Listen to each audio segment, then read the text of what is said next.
Check the mic and make sure it sound right, boys. Alright, so hello everyone. My name is Eric. I run the Mountain Bike With Me website and blog. Today what I'm going to be showing you is my bike transporting system that I made for my Toyota Tacoma. It's really simple, not much to it, and it's all things that I did at home. And I'm not exactly the most handy guy in the world. But the reason why I did this is because I researched different methods and different bed mount things for the bike, and they are all pretty expensive. So I didn't want to get in, you know, $2, $3, $4, $5. I mean, they even get up to $1,000. So I just wanted something really simple and something that I could do at home. So I'm just going to show you my setup, how I did it, and then show you the materials that I used. All right, so here is the pickup that I have.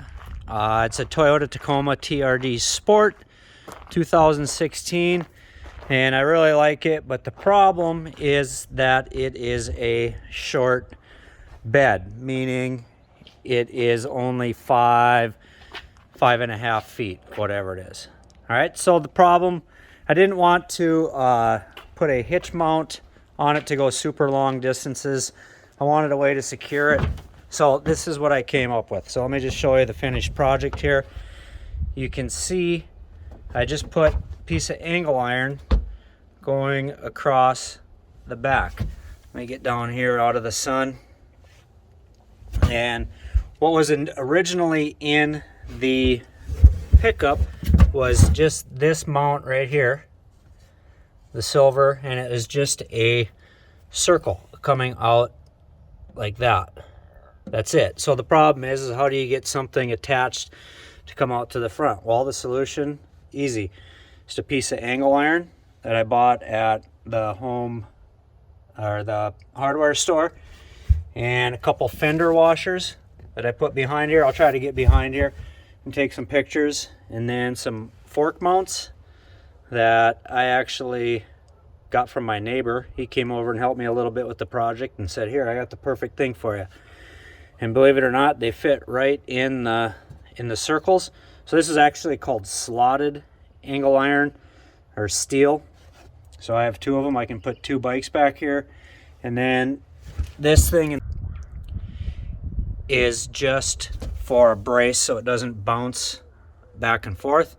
Where I screwed up is I couldn't get it. It's not quite perfect down to the bottom, but it's not bad. It still stops it from bouncing. This is just a spare, and when I'm just tooling around in the winter, I can take this off and just throw it in the back. So what we're looking at here is the back of it, and you can see the silver hook, silver loop. That is what was in the vehicle initially, was just that. And then I'll bring it around to the front here. So here's the front side. You can see the bolt coming through, and then I put looks like two Fender washers on there to secure it. Although the Fender washers hold it so it doesn't just pull right through that silver loop. Some tools that I use to make this and that I carry with me.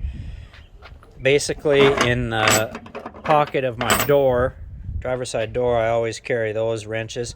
This is a ratcheting wrench, which is handy. This one's actually 4 wrenches in one.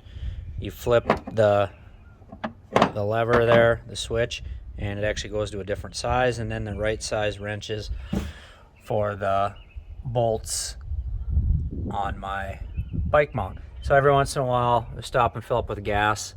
I'll check for tightness, give it another crank. Usually doesn't need it, but check just in case. And then to cut the angle iron, again, this is called slotted angle iron or angle steel.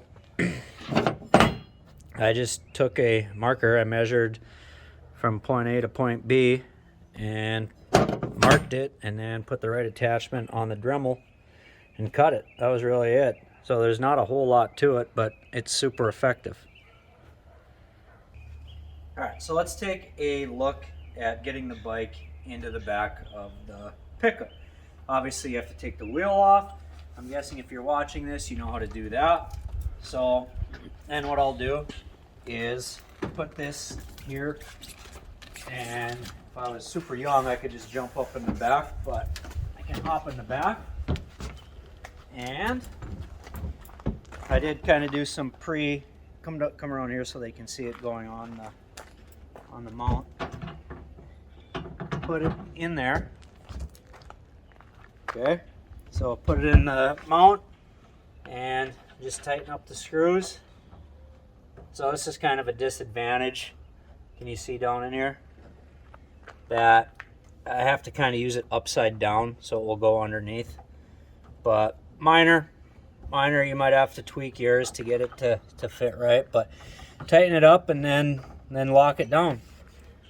And that's basically it. So another thing that I didn't take into consideration was, come over here please, when I close the bed, when I close the tailgate, okay, it hits the wheel. Which what I have done in the past, if I'm going on a really long drive, I'll let the air out, shut it, and then pump a little bit air in, and it makes it really solid. So what else you could do is you could just turn it a little bit and then shut it. Okay, so yeah, that's how it looks mounting it into the back of the pickup. And you get two bikes on there. It actually looks pretty cool. So that's it for my homemade bike mount. If you have any suggestions that I could do or implement that might make it a little bit better, go ahead and leave it in the comments. But other than that, thank you for watching. Check the mic and make sure it sound right, boys.